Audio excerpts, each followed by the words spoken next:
submission panel. My name is Warmech Gaming, and I am incredibly excited today to bring to you Plants vs. Zombies 2. Again, I think this is a game that has a lot of nostalgia for a lot of us, but it actually really makes a pretty fantastic speed game, as I hope the next hour or so will begin to demonstrate.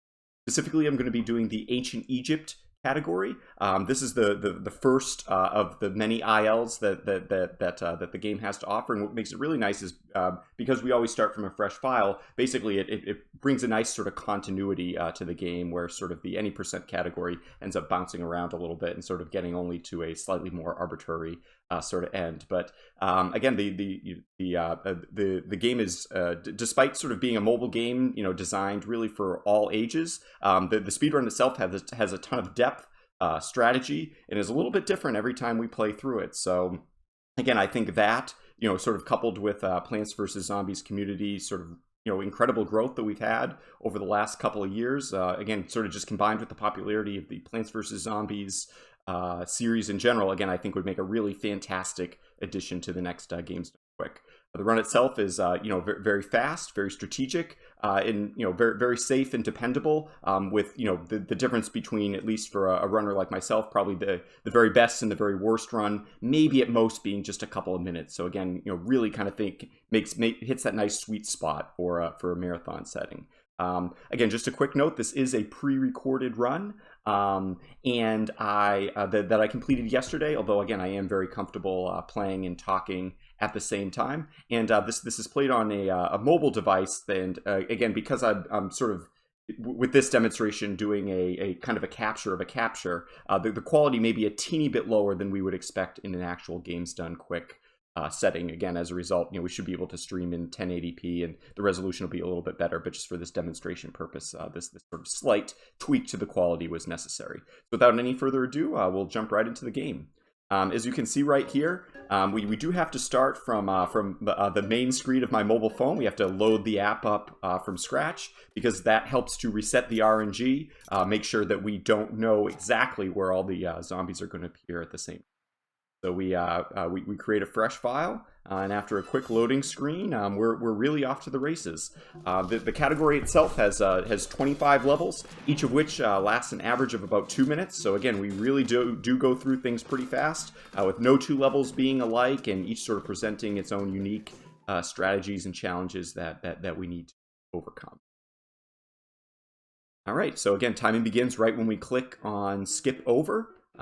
Which again, you can sort of see a little bit of the inputs from my screen. Because it's played on a mobile device, you don't quite get the same mouse movement. You can see very fast movement through the text. Basically, you can do this by taking your fingers and sort of tapping on the screen as quickly as possible, sort of the equivalent of spam clicking in a more traditional kind of PC game.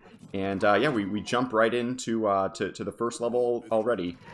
We do skip through the tutorial. You have an optional 4-level tutorial, but of course, from a speedrunning perspective, that's not something that we're going to be very interested in.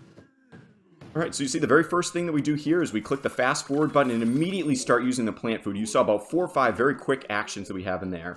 The plant food is a sort of finite resource that we get at many points during the game, and we have a so very important to use that strategically. So you can see, again, in just a matter of seconds, we've actually already completed the first level by 3 or 4 very quick uses of plant food. And again, with a little bit of kind of spam clicking on the screen, we can get ourselves to the next level.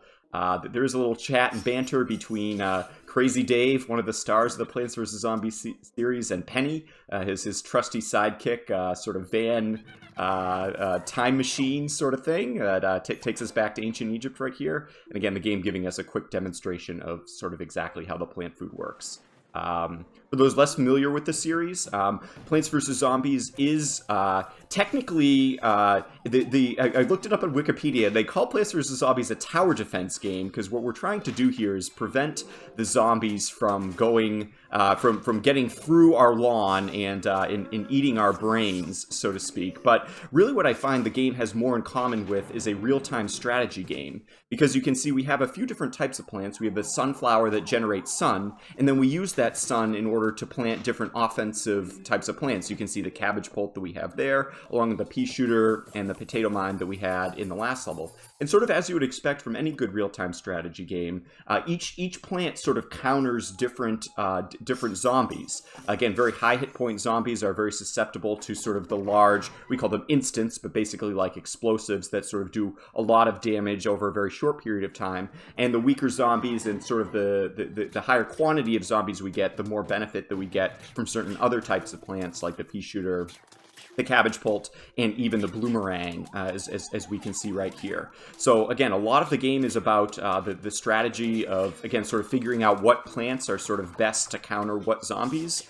But what I really think makes Plants vs. Zombies and Plants vs. Zombies 2 a particularly interesting game from a speedrunning perspective is that, unlike other tower defense games like, Bloons Tower Defense and, some other tower defense games that a lot of us grew up on, Plants vs. Zombies 2 has a large element of what we call non-deterministic waves, meaning that there are certain waves where we know what zombies that we're going to get and what rows those zombies are going to appear. But there are other waves of zombies where we don't know what zombies are going to appear where. And so as a result, the game actually has a very dynamic composition to it, in the sense that every single time, each time these certain non-deterministic waves appear, we need to be able to adapt and adjust our strategy on the fly. So as a result, unlike Bloons Tower Defense, where you can sort of basically solve or definitively prove what strategies are best for each level,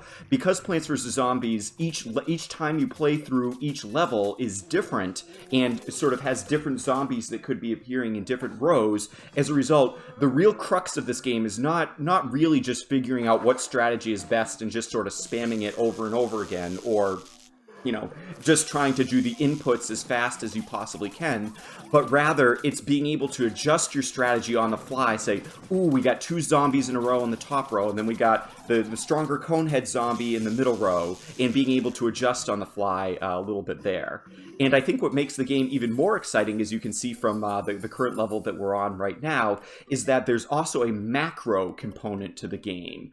That being the money that the game gives you throughout the series. The money is sort of intended to do a couple of different things. They obviously, a game created by Electronic Arts, they do have a microtransaction component to it, but you do get a large amount of money. We get about $15,000 or so throughout the run for free. And what those can be used for is the instants that you see sort of lined up at the bottom of the screen. Specifically, as we saw from the last level, you have the sort of electric instant that can be used for 800, the flipping instant that can be used for 950 right there at the bottom of the screen, and the snow instant that can be used for 1150. Each one being a little bit progressively stronger than other ones. And so as you might imagine, right, with about $15,000, right, in theory, we could use those instants. They have a very, very strong offensive power and can more or less kill the large majority of the zombies that are on the screen for any particular wave. But we're forced into this macro component of the game in that if we have $15,000 to work with, that roughly equates to about 15 instants that we can use over the course of 25 levels. So if I wanted to, for example, I could probably beat this level in about a minute 15, maybe a minute 20 or something like that by using thousands of dollars. But of course, then I wouldn't have that money later on in the run for waves that are slower or more dangerous. So what makes Plants vs. Zombies 2 absolutely fascinating, in my opinion, is this macro component to it. That, again, you're not only forced to sort of, react to the waves and try to, defeat each wave as quickly and efficiently as possible, but you're also forced to consider the big picture, like, do I want to use money? Do I think this wave is going to be slow? Do I want to try to clear out this final wave as fast as possible? As you can see here, I actually arguably should have maybe used a little bit of money. I have a couple of zombies that are just a little bit slow to die at the the very end of this level, so I end up losing a couple of seconds compared to my personal best. But it's that macro component to it of when do I use my money, again, I think really makes this game special, really makes it a lot different from a lot of its from its other counterparts. So again, it's a special game. It's a great speed game, and again, because the game is a little bit different with different zombies appearing in different rows every time you play through the game. As a result, the replay value and sort of the benefit that you get from speedrunning is much different. And if that weren't enough, there's another, again, we'll call it an RNG component to it, but it's really, you know, just kind of a matter of being able to adapt a strategy, would be on levels like you see right here. On these levels, we don't plant sun, we don't have, you know, our sunflowers to be able to generate our plants for us, but rather they appear on these conveyors. We sometimes call them conveyor levels, or sometimes auto-scroller levels. And what makes these levels a little bit different is that the plants appear automatically. And there's a little bit of randomness that goes along to, well, actually a lot of randomness that goes along to what plants you get for what level. And so, for example, at this level, at the very beginning of the level, obviously we want things like the cabbage pults that you see in the 4th row, the bloomerangs that you see in the second and third rows. We want a lot more of those so that we can kill the zombies more quickly and get the next waves on screen. And but later on in the level, we actually hope for the potato mines that are good, you know, strong instant plants that we can use to defeat some of the much stronger zombies in a shorter period of time. So it's really a very interesting sort of thing. And sort of before anyone asks, what the way the mechanics work in the game is by something that we broadly call the 50% rule. Although in Plants vs. Zombies 2, it's actually more like a 15 to 70% rule. And what that means is that it may look like these waves are kind of coming in even intervals and that it's on some kind of fixed time frame, but believe it or not, it's not. And that the faster you kill wave 1, for example, the faster wave 2 will appear. But you don't have to kill the wave entirely. Rather, if you do a random number between 15 and about 70% of the current wave's total hit points, then you're guaranteed for the next wave to appear. So a lot of times you'll see me maybe make some funny decisions like, you know, wow, I really did like a lot of damage like just to that one zombie. Like why would he do that? Like why does that really matter? And the reason that it matters is because we're always looking to satisfy that 50% rule and get the next wave on screen as fast as possible.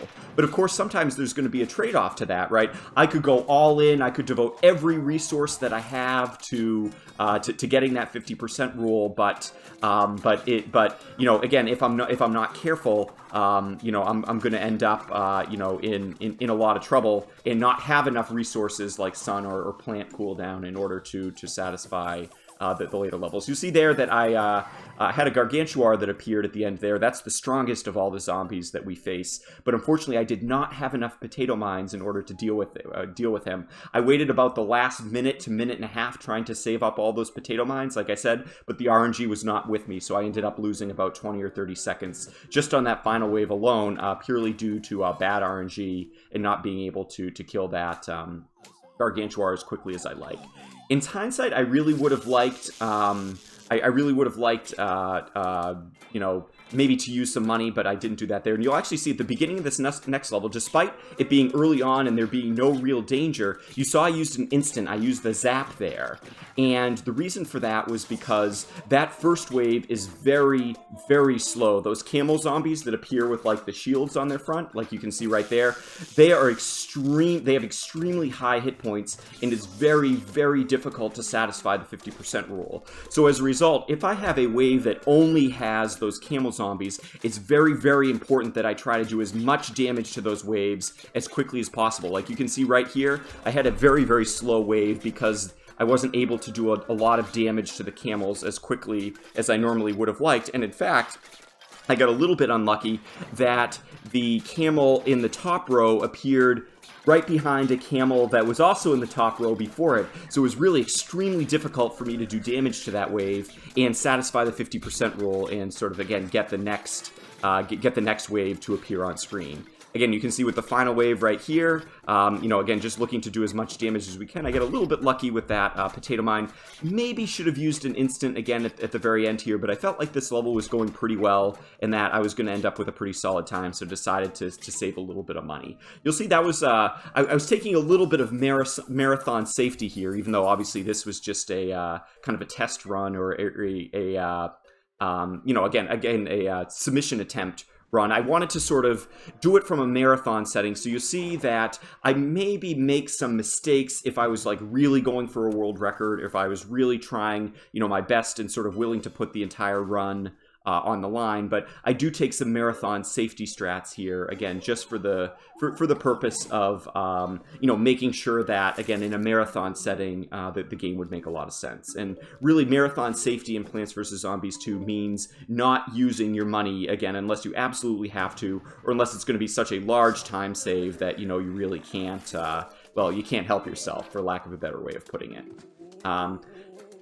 Ancient Egypt 8, which is the level that we're on right now, again, is another level where it's sort of a level where things sort of start to get a little bit more back to normal. We have a couple levels that are sort of your more traditional Plants vs. Zombies tower defense, but you can see the overall strategy is the same. Again, I'm trying to do as much damage as possible to each wave as each wave appears on screen. Like you can see right there, for example, I knew it was going to take me a long time to deal with that wave, so again, I make sure that I have a lot of, I make sure I do a little bit of extra damage, and that I save a plant food for the final wave so that I can use the cabbage pult and do a ton of damage to the final wave, get that done as quickly as possible. Again, the final wave for Plants vs. Zombies 2 in general is the only wave that's sort of exempt from the 50% rule. Obviously, we have to do all of the zombies' hit points to the wave in order to in order to finish the level. So very, very good. Again, you know, going into day 9, again, you know, generally the strategy, again, I make the analogy to a real-time strategy game, but you know, one thing I think that, you know, people that are maybe a little bit more casual or sort of haven't seen Plants vs. Zombies in a speedrunning context, that may surprise them, and again, a lot of comments that we get on stream when we run this game are just the fact that, you know, wow, you guys really do plant a lot of sunflowers, and I would definitely say that's true. We certainly plant a lot more than maybe I did, you know, when I was playing casually, sort of first learning the game. And again, the reason for that, again, is almost that real-time strategy game analogy of, like, it's really important to, like, maximize your economy as early in the level, and, you know, make sure you have as many villagers as possible, you know, again, from a real-time strategy perspective. And again, what that looks like in Plants vs. Zombies 2 is, again, kind of a higher than average, you know, certainly a higher than necessary level of sunflowers. Reason being that, you know, because the speed at which we can finish the level is really proportional to the number of plants, you know, the number of good plants that we can get on screen as quickly as possible. You know, making sure that we have enough sun for that is absolutely critical. You'll see, really, once we get to a certain, like, critical mass of sunflowers, we can really plant as many sunflowers as we want. So, and saving our plant food, as you could see right there, for the final waves to make sure that we're doing a good lot of damage to take care of.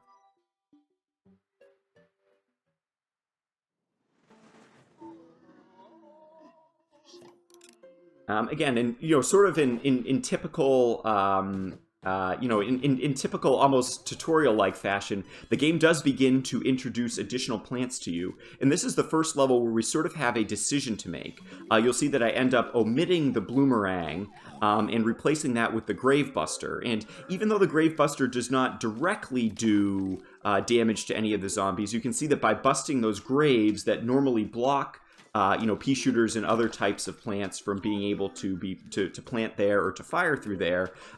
Being able to get rid of those graves is very, very important for sort of maximizing the amount of space that we have available to us in the level. So again, it's a fun, it's sort of a fun concept, and again, even in a category like this that's relatively well optimized, I would say, there still is a lot of strategy that goes into, okay, like, percentage-wise, right, if you have to make a decision of what plants to take on a level, on average, which of those plants are going to be the best, which are going to be the ones that are the most helpful. And we do find that the Gravebuster really does have a lot of value, especially where some of our zombies, as you can see there, end up planting Gravebusters of their own. Pretty rude, if you ask me. So, very, very, very good. So, anyway, again, these as we progress again through the levels, you'll notice that some of these at the very top, you'll see that there's sort of a progression meter, and a lot of these levels now start to be what we call 2 flag waves, or 2 flag levels, where we have 2 huge waves of zombies that appear, the first right around the middle of the level, and then, of course, the very final wave, which is always a huge wave. And so, again, we have to sort of always think about our strategy in terms of, do we have the resources we need to be able to effectively deal with these huge waves, as well as any dangerous waves that are in the middle. You see there I plant a potato mine with some plant food on the very top row because we had a very, very high hit point bucket head that I knew was really going to slow down our 50% rule. So it was, again, very, very important that I did as much damage to him as fast as possible. So, again, a lot of there's a lot of trade-offs, and you can see right there, I do decide to use a little bit of money. We're right on the final wave there, so I knew I needed every single one of those zombies dead, and that by using that instant, I probably ended up saving somewhere in the neighborhood of 15 seconds. And because I felt like I was doing pretty well in terms of, not having used a lot of money so far in the run, it did feel worth it to make that sacrifice, and I still felt like I would be plenty, marathon safe as well as run safe, to make sure that we make it to the end of the level. The other thing I'd like to introduce too is, again, sort of the stars of our show. We do have a handful of Plants vs. Zombies plushies that, again, during a Games Done Quick or whatever, there could maybe be some kind of incentive to get them on screen, or just have a chance to say hi to them. This is the Twin Flower plushie. Again, makes a couple of appearances during the run, and again, we have a couple others as well. We have the you can also see, on many of the levels, we use the iceberg lettuce, and then we have another surprise one that's coming later on. So again, the plushies are kind of the star of the stream, right? When people kind of get sick of hearing my voice or hearing my face, they'll maybe throw in a request for the plushies. And again, I think in a Games Done Quick setting, that would be really good to hear too. A very important example of our 50% rule that I'd like to talk about. This wave had 2 cone heads that appeared in this row, and there's a very special mechanic that relates to the cone heads and the bucket heads, in that you don't get to do any the 50% rule doesn't count for them until they lose their cone or their bucket. And so as a result, these 2 waves that we saw right here were actually very, very slow. Same thing with the camel zombie that you saw right there. I really arguably should have used an instant there, because again, it's just so important to be able to get those high hit point dangerous waves like that done in advance. And as a result, I probably end up losing maybe 10 seconds to what could have been better if I decided to be a little bit more aggressive there and use an instant. So again, it's very ironic, but you would much rather have a wave with like 5 or 10 regular zombies than you would with 2 cone heads, even though the cone heads themselves don't necessarily have any more hit points than the regular zombies, simply because by doing damage to regular zombies, you're more likely to satisfy that 50% rule, and again, kind of move on to bigger and better levels. Again, as you can see, I was very, very pleased with that final wave. I was super happy with that. You saw the Bloomerang sitting out there in front, being able to do a lot of damage to those camel zombies all at once, as well as a very strategic use of the potato mine in order to deal with the very high hit point bucket head that normally could probably take, again, 15 or 20 seconds to kill on its own. So again, I was very, very pleased with that final wave. Nearly mustered a gold split out of it, despite the slight hiccup with that conehead wave that I mentioned earlier. Yep, this is a pre-recorded run, chat. Again, welcome. Sorry, I can't do a ton of chat engagement. We're doing a games done quick submission tonight, but again, I really do appreciate you all tuning in. Hopefully, you'll enjoy the run because all of a sudden, after that level, I was like, oh boy, like I was at the time that the run was recorded here, the world record holder in this particular category. So the time of 53:28 that you see is a world record time that I'm up against, and again, I went into this run, sort of not really trying to get a world record, by any kind of normal sense, but rather just, again, wanting to do a games done quick submission and sort of play my best, but still play it with a level of marathon safety. But I was like, oh boy, I've been like pretty safe so far, and somehow, we're still here. Again, as you can see, that would have been a very slow 50% roll if I had to deal with that sarcophagus zombie, hence my use of the instant. But I'm like, oh boy, I'm within 8 seconds of a world record at this point, so now all of a sudden, like, again, I'm trying to, try to be calm, trying to play for the, the game's done quick type of setting, and now all of a sudden, again, I'm kind of getting, world record fever on my mind too. So we'll have to see how that turns out as we get towards the end of the run. So very good. Again, another example of a couple of them where you can see some very, very slow waves. That's why we used our plant food right there. And again, really looking to do, again, make sure we satisfy that 50% roll. We do 50% of about 50% of the current wave's hit points so that we can move on as quickly as possible to the subsequent waves. So again, really a lot of our decision making is on the cuff, on the fly. There's always a level of kind of improvisation to make sure that we're really focusing as much of our firepower as we can, on the high hit point zombies, and that we don't get too far behind. Things like that as well. A notable mistake actually in this final wave. You'll see that the sarcophagus zombie in the bottom row is sort of blinking green, and that means that he holds a plant food. So really what I should have done there was used my potato mine on that sarcophagus zombie, and then that would have given me one plant food. You see I have in the bottom left-hand corner. I had one unused plant food on that level, and as a result, probably ended up losing, somewhere in the neighborhood of 5 to 10 seconds.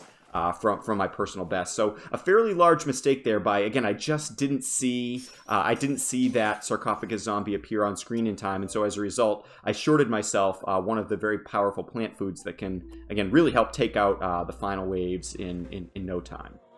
So that's where we're at.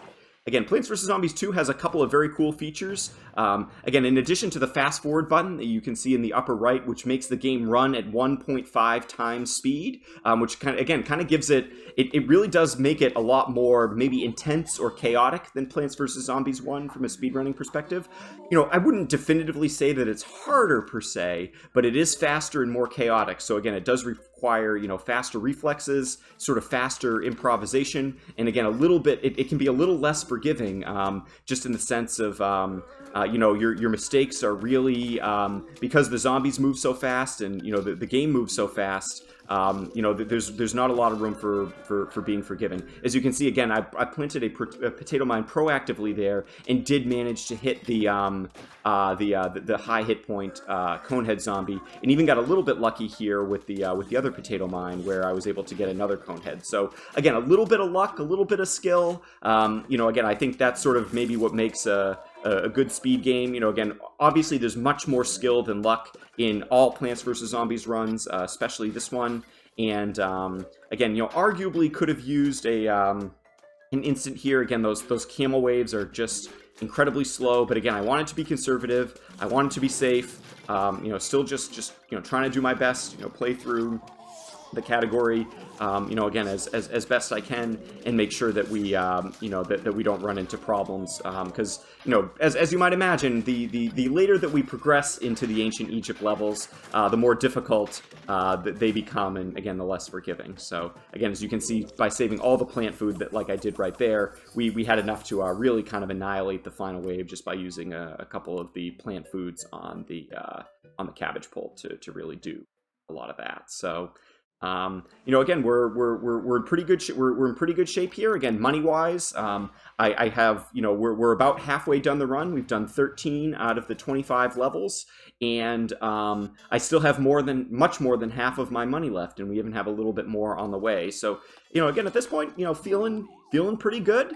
You know, hoping not to do anything dumb or, you know, particularly costly or anything like that. But, you know, again, I definitely feel like we are in, you know, we're in pretty good shape. Again, you can see by using the potato mine there on the first zombie, I'm able to really get 6 sunflowers out before we have to even plant our first offensive plant. And again, you can see with the cone head right there, I really almost immediately want to use an instant. Those cone heads take a ton of time in order to kind of kill or deal with by hand, and so it really is worth the potato mine, even though again that cone head wasn't going to be at risk of, you know, kind of you know, defeating my run or doing any kind of trouble, but just, you know, it was going to be so slow that you know, using a little bit of extra money to speed the run along, and again in a shorter, you know, kind of relatively easier category like this was going to be well worth it. Again, you can definitely see the chaos start to begin in, you know, kind of day 14 onward. Again, we have the zombies that throw graves. They throw the little graves on the screen. We have those nasty sarcophagus zombies that you can see right there that, again, arguably should have used a plant food for, although I do use a plant food for, maybe should have used one of the instants for, or a little bit of money for at the bottom. We were really, you know, again, the game's giving us more plants, but it's also giving us a lot of, you know, new kinds of zombies. So it really is, again, a very, very well-designed game from that regard, that, again, you get sort of introduced to new plants that help you deal with the new zombies, and then sort of forced to learn how to deal with, you know, multiple different threats at once. And again, with all the zombies appearing in, you know, different rows each time you play through the game, again, it really does require a high level of strategy that... you know, that we, you know, that becomes, again, a very difficult kind of equation to learn to optimize. And I always try to save at least one plant food for the final wave. You can see right there, using a potato mine on the sarcophagus zombie, very, very important. And again, you know, a little bit of money right there towards the end, although unfortunately I didn't get the edge of that, I didn't get the edge of that camel zombie, and so decided to use another instant as well. Again, I felt very good about my money pace, but again, unfortunately, again, ended up wasting a little bit of money at the end, and again, arguably, I didn't quite react to some of those waves as well as I possibly should have.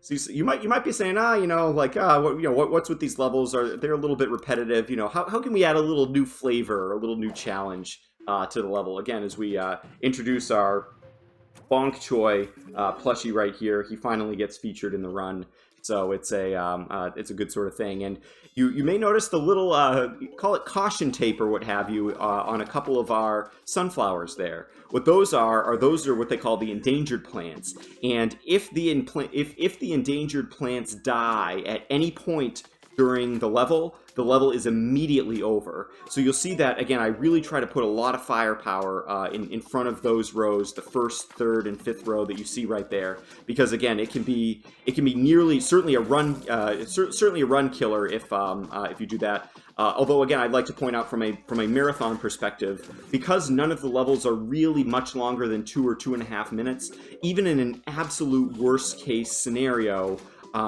you know, there really are no run-ending events. You know, the worst case would have to be we reset a level, maybe lose about 2 minutes or so. But again, given, you know, money that we have for safety, and, you know, just the amount of practice that I've put into this category, again, the probability of that's very low. And again, even the worst case scenario of taking a death or something silly would be, you know, no more than maybe a minute or two, depending on the level and, you know, where we take the death. Again, you can see right there at the top row, we got a bucket head, or a bucket head. And again, if that had been allowed to go through without my dealing with it, you know, we'd be in real trouble. You'll notice that the DPS, or damage per second, that the Bonk Choi outputs is much, much higher than a lot of the other plans. But its range is very, very short. So you'll see sometimes we'll even use, we'll usually try to put two bonk choys together if we can afford it. Because they have, again, because they really do a good job of, again, kind of like covering each other's weaknesses and again, you know, just offering a little bit of added protection. Again, as you can see right there, the bonk choi, when the plant food is used on them, they're able to really deal a massive amount of damage in a 3x3 square area, which is very, very effective for dealing with some of those high hit point final waves. You see there that we had 5 sarcophagus zombies that, again, if we didn't have a plan to be able to deal with them going into the level, would have been very, very dangerous for our endangered plant. All right. Yep. So again, you know, now again we're sort of forced to make some trade-offs. You'll actually see that we decided to ditch the pea shooter in favor of the bonk choy. Again, reason being that you know, we already have the cabbage pult, which is very beneficial because it can lob over the graves and do damage to the zombies there, versus the pea shooter, which gets stopped by the graves. And so, again, because the damage output of the bonk choy is so high, again, it really is extremely beneficial to you know, to use it and you know, just omit the pea shooter. But again, that doesn't necessarily mean that the decisions are easy.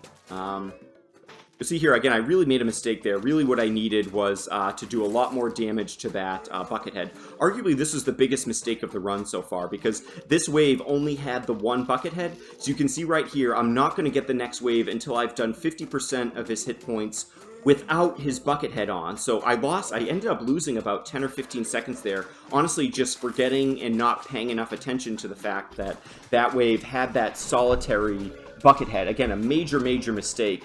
Not a run-ending mistake, but from a, you know, very high level or highly competitive place. You know, again, a pretty big mistake that we have there. Again, the bonk choy plant food, you can see, just really, you know, unleashes a ton of damage on the zombies. And, you know, once we get about 5, you know, maybe somewhere in the neighborhood, you know, 4, 5, 6 bonk choys in each of the different rows, you know, we really are in a much better position to be able to take care of the different waves. As you can see, again, the bonk choy against those final waves, woo, it's really, really good. So again, certainly some room for improvement on that level. Again, I would have liked to see that improved by, you know, a couple of seconds at the very least. I felt like maybe I overreacted a little bit to the mistake with the bucket head, but again, that's a good example of why it felt like that wave was very, very slow and there weren't any additional waves coming on screen, was because I did not satisfy the 50% rule by doing 50% of the current wave's hit points. So as a result, again, it slowed down the time that it takes for the subsequent waves to arrive. Now, again, one caveat with the 50% rule is that if you wait too long, it's about 25 seconds real time, which does get accelerated by the fast forward button by a little bit. But if you wait too long, the game basically says, you know, I don't care, we're sending the next wave anyway. So the 50% rule is either governed by doing 50%, or I should say that the rule for when the next wave comes on screen is governed either by doing 50% of the current wave's hit points, or by waiting until, by waiting 25 seconds, which of course from a speedrunning perspective is going to be a no-go, a no deal. You can see what I was actually hoping to do was put the bonk choy right behind that guy, but unfortunately planted him just a little bit too soon, so ended up wasting about 150 sun. This level's been a little bit sloppy so far, but again, I do feel like, again, I should be okay. Again, I unfortunately get a little bit unlucky with where that torch zombie appeared, so again, decide to use a little bit of plant food just to speed that one along by a bit. But again, these levels get nasty. Those torch zombies are absolutely brutal. The instant that they touch one of your plants, the plant is just the plant is dead. Again, very happy with that final wave though. Really helped to make up for some of the mistakes that we saw earlier on in the level. And I was up against a gold split here, so again, feeling pretty good. Again, we're within 10 seconds of the world record at this point, and I'm like, boy, like, the game's done quick people are gonna think that, I'm trying to suck up to them, or that, I had to try 10,000, I had to record this 10,000 times just to get a good quality submission. But, just turns out, again, we've played pretty smooth. The number of major mistakes has been extremely minimal. And if anything, I've maybe been a little bit more conservative than average. So again, I didn't record this 10,000 times. You know, again, I wanted to give kind of a real legitimate attempt of what a world record would look like. You know, or sorry, what a games done quick actual event would look like, and we have it there.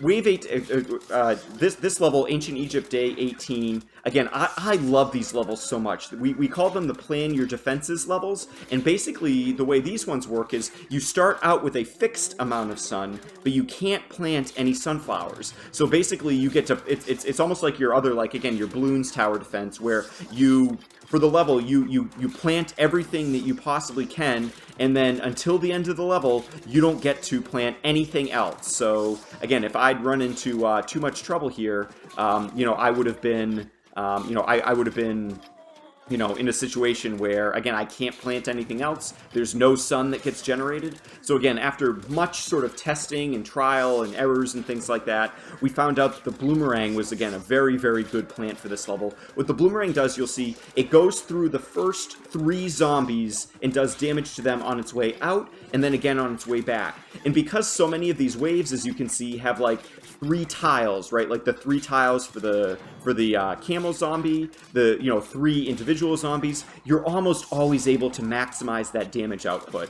Again, if there's only 1 zombie in the row, the Bloomerang really isn't worth it, but where it really shines is in these sort of very high intensity levels where we, you know, we always have like 3 zombies per row, and you can see I just decided to clear out the level with a little bit of plant food there, but there was 1 slowpoke at the very end. That's sort of the last thing we didn't talk about either. The zombie speeds are also a little bit random. There's sort of like there's like an interval that they can kind of fall between a little bit, and certain zombies by default, you know, are you know, have a base speed that's a little bit faster, but there's a little bit of randomness in exactly where the zombies start off screen and how fast they are, and sometimes, you know, you just get a little bit unlucky, like I did right there, and it ends up costing a few seconds if you have one straggler like that just won't want to get on screen. So so that's what we got.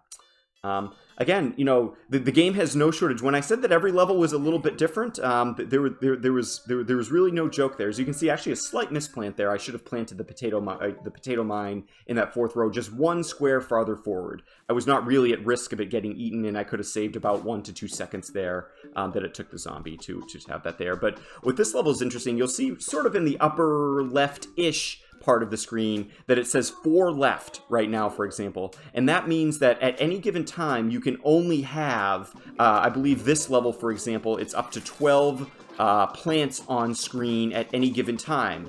That includes sunflowers. That includes your instants. It really does include just a little bit of everything. And so again, as a result, you know, we don't quite get to go through the spam strategy of trying to spam as many sunflowers and stuff as we usually do.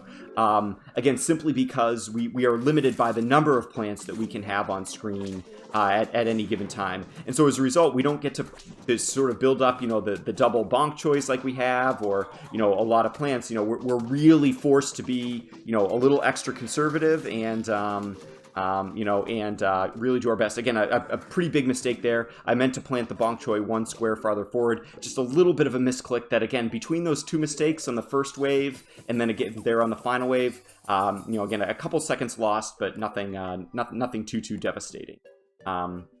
So again, those levels, again, sort of pose their own challenge, and sometimes the game likes to mix a little bit of challenges together. It might give you some endangered plants, but also limit the number of plants that you can have on screen. Or sometimes the game will pick plants for you. We have one of those levels coming up. And then, of course, like we mentioned earlier, some of the levels are the true auto-scrollers or conveyor levels, where you don't get to pick what zombies you have at all, and the game just randomly gives you plant seeds, and you're sort of forced to deal with it from there. So again, you know, a lot of really cool features. Again, one thing I definitely liked about PvZ2, you know, even compared to the predecessor, although PvZ1 was an absolutely excellent game, you know, was just this fact that every level, you know, kind of has these unique challenges with them, right? It's not just, you know, The zombies come on screen. You kill the zombies, right? There's different, you know, unique challenges that add a lot of stress. For example, look at that bottom row. We have a torch zombie coming right there, coming right for our endangered plants. So luckily I reacted in time. A couple months ago when I was running this category, you know, going for world record, I ran into a situation where that very zombie actually killed my plant, and I lost a world record pace run due to that. So again, this level is actually one of the more dangerous ones in the run, simply because, again, they're combining these new dangerous zombies with the objective of defending your endangered plants. Again, as you can see right there, the top row a little bit risky for taking too much damage, but again, luckily our bonk choi's come in huge here at the very end of the level, and we're able to clear out these last few waves without too much. So again, a little bit of a scary moment there, a little bit of added anxiety for your good friend Warmek here, but we made it out, and we actually, you know, again, somehow managed to squeak a small gold split out of that as well. So again, at this point, I sort of, you know, as I'm recording this, you know, the pressure was on.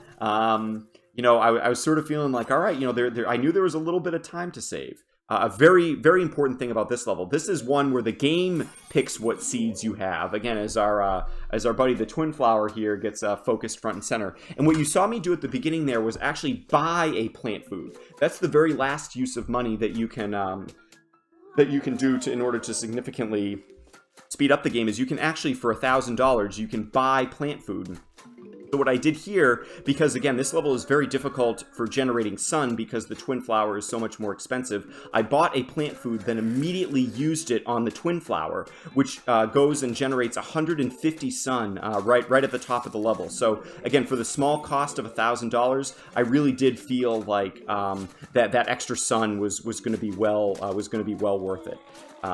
You know, so again, because I don't get to pick the plants that I like, you'll see right here, we have no Grave Buster, we have no Potato Mine, we have no Bonk Choy. We really have to work with a lot of relatively inferior plants, at least inferior from a speedrunning perspective, and you know, and again, we're sort of limited by, you know, the plants that generate sun for us. At this point, though, you can see we're first given the introduction to the Melon Pult, which is a lot like our Cabbage Pult, except it deals more damage and does damage in an area effect. So anytime you see it, for example, like Splash, it'll do a little bit of splash damage to any of the zombies that are nearby. So you can see by saving the plant food like we did for the final wave, we're able to do a ton of AoE damage in a massive area and really kind of clear out that final wave without any issue. So Melon Pult very good, but Melon Pult also very expensive. But we sort of felt like we found that ended up kind of being offset a little bit by the Twin Flower, sort of for the reasons that we mentioned before. So again, we're in a very a very unique situation here where now not only are we limited by the number of plants, this is another level, we can only have a maximum of 15 plants, but we have the mold colony in the back. And believe me, this is gross. And again, this was actually one of the very first games that I grossed out by the mold, by the mold too. So it's not a these are not levels that any of us enjoy. It's pretty gross, and the mold ends up dancing at the end of the level. But what the mold means is that you can't plant any plants at all on the molds, and you'll see that inconveniently for us, they're sort of in the back couple of rows where we have a lot of unfortunately, as my Potato Mine gets eaten there, again, a little bit, maybe should have used a little bit of money there, but again, I was trying to be a little conservative. But you know, the two leftmost columns are completely blocked off by the mold, and so you know we're left with a pretty troubling situation. As you can see, I actually have a misplay there, and I meant to plant a Potato Mine and sort of blow that sarcophagus zombie up, but unfortunately I had a little bit of a mistake there and did not manage to do that. again, I'm down to 3 plants, and now all of a sudden we have these zombies that are flying on screen at the speed of light in the sandstorm. So again, a lot of trouble. Again, this is definitely one of the more intense levels in the run. Again, limited by the number of sunflowers we can have, limited by the number of plants, and again, we're really, the game's throwing everything at us. You know, you can see the sarcophagus zombie in the top, the camel zombie in the middle, everything else. And so again, I do decide to use the ice instant, or the snow instant, if you will, and you know, just speed along that wave a little bit. Again, I felt very good about my money situation, and I knew, again, that if I could just be a little bit, you know, a little bit careful, I was probably going to be okay for the rest of the level. Again, unfortunately, I don't have any plant food here until I use a little bit of sun, and then again, luckily, a very, very well placed bonk choy. I was very, very pleased with that one. Again, definitely helps to speed up the final wave, although again, unfortunately, 2 very, very slow camel zombies appearing at the very end, so again, end up using another instant. Again, down to about $8,000, but again, we've only used about half of our money, and we only have 3 levels left, so I'm really feeling like I'm in the driver's seat, and I'm like, boy, like, if I decide to be aggressive, we're going to be right up against it for a world record. It's going to be really, really close, and this level in particular actually was one of the weakest ones in my prior personal best, where I had about 25 seconds to save due to some mistakes that I made later in the level and with some of the dangerous waves, so... again, I'm kind of, you know, I'm like, oh boy, you know, again, all I want is a good, you know, Gabe's done quick submission, but, you know, boy, here I am on a very, very strong pace, and, boy, it's gonna come right down to the wire as we kind of wrap up these levels, so, exactly, yeah, small load of $1 million. That's great. That's great, Eber. Anyway, you know, so again, you can see, again, a very well-placed potato mine there, again, sort of helping us deal with some problems. And we have a, and again, this was another wave where, again, unfortunately, I couldn't quite get the zombies to appear in the order that I was hoping for. But again, those torch zombies, extremely dangerous. You can see there, I sort of find it worth it to use a little bit of plant food on the potato mine, and actually get very lucky that it ended up killing a sarcophagus as well. The mines, when you use plant food on them, it immediately arms the mine and puts 2 additional armed mines in different rows. And it just so happened that the exact place, the exact spot that I needed it in was exactly where it appeared. So again, I got fairly lucky there. You can see that one not so lucky, where the potato mine appeared in the very, very back row. But you know, again, I think I think we're okay. This one's a 3 flag level, so again, one of the longest levels in ancient Egypt, but again, not necessarily insurmountable or anything like that. Again, just sort of forced to, again, you know, the sarcophagus zombies, again, can't understate their danger or anything like that. And again, we get a couple of real nasty waves here towards the end. Again, really should have used that plant food maybe a little bit sooner than I did. Again, trying to play it a little bit safe, but again, very, very lucky with the potato mine. You can see I had a potato mine there in advance, and again, I knew I had so much money that I was going to be able to sort of blast through that final wave. And miraculously, again, despite probably, you know, now maybe close to 100 attempts on and offline, with this particular category, managed to get an incredible gold split. I was extremely pleased with that. And now all of a sudden, you know, the heartbeat starts racing, and I actually almost forgot for a second that this was, again, another one of the plan your defenses levels, where again the game wants you to you know, plant everything in advance and kind of take it from there. So we take the repeater here again because we're a little bit limited on space, although again I have a misclick there that costs about 3 or 4 seconds doing that. Again, you can see there that we plant the potato mines, and because 15 seconds has passed, the potato mines arm, and again, you know, we're sort of left in a situation here with, you know, being able to do a lot of damage to the different zombies right off the bat, satisfy those early 50% rules that can normally be extremely slow. Again, you can see again another little bit of money we wanted to use there. Again, we have a couple slow waves here again with the with you know, so I decided to use a little bit of plant food, although arguably that was a little bit of a mistake. Probably just should have used an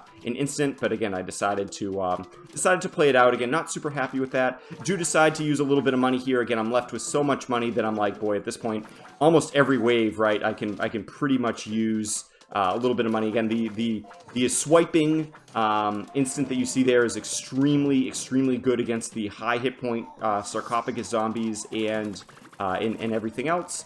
Again, you know, we're left in a situation at the very end here where, you know, again, at this point, I'm just like, you know what, we're going all in on the instance, and I'm still left with over $6,000 with which to go to the final wave. There is a way that I could get more money without too much time cost at this point by going into the adventure log of the game. And again, at this point, you know, again, the heart's racing out of control, right? We're on Ancient Egypt 25, which is our first introduction to Dr. Edgar Zomboss.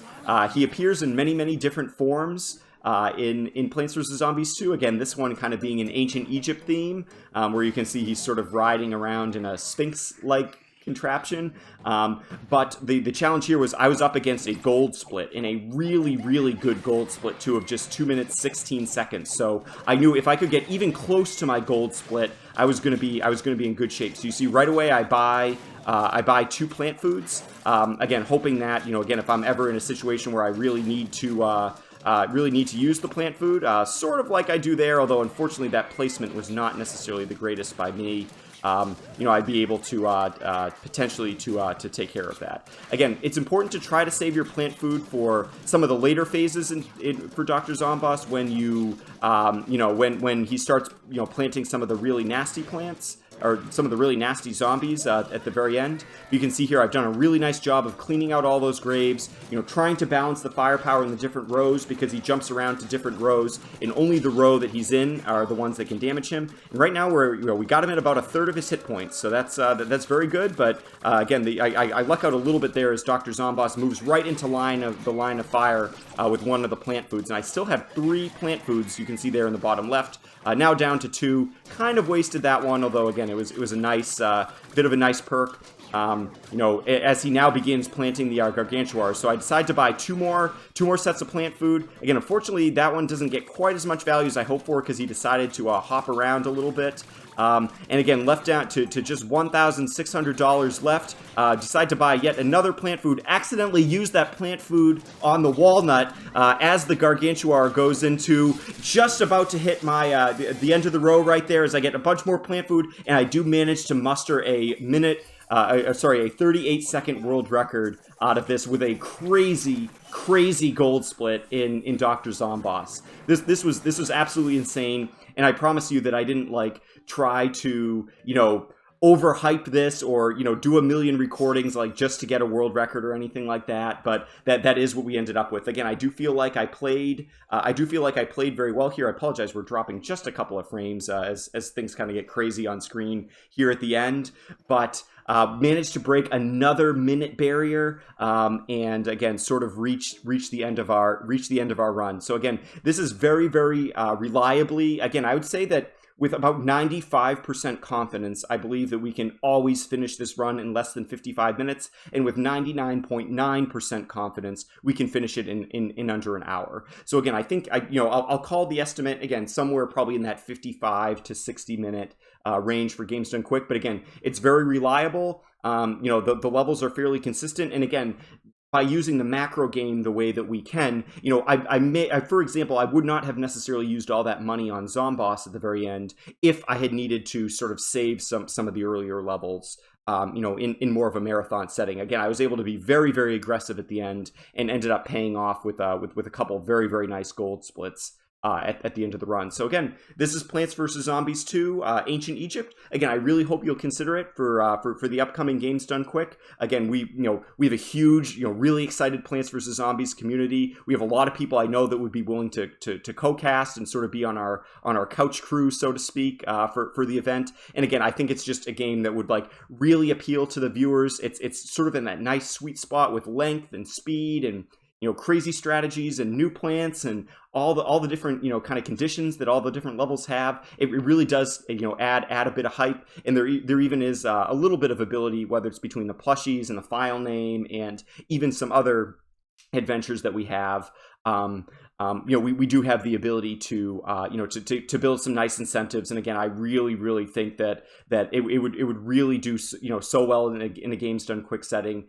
Again, so I really hope you'll consider it. Again, if you have any further questions, feel free to reach out to me. I know you'll have my contact information, but also on any of the socials, Twitch, we have Discord, YouTube, anything like that. Very happy to answer any questions that you might have in relation to the run. Again, thank you so much for all that you do for Games Done Quick and for all the great causes that you support. Again, I've been a fan of Games Done Quick really since right around 2012. I was sort of one of the, I like to call myself one of the OGs, even though I'm yet to attend a Games Done Quick. I've been watching the Games Done Quick events really since 2012, the games of SDA. I formed my SDA speedrunning username back in 2006. So again, I've been involved with speedrunning for a long time.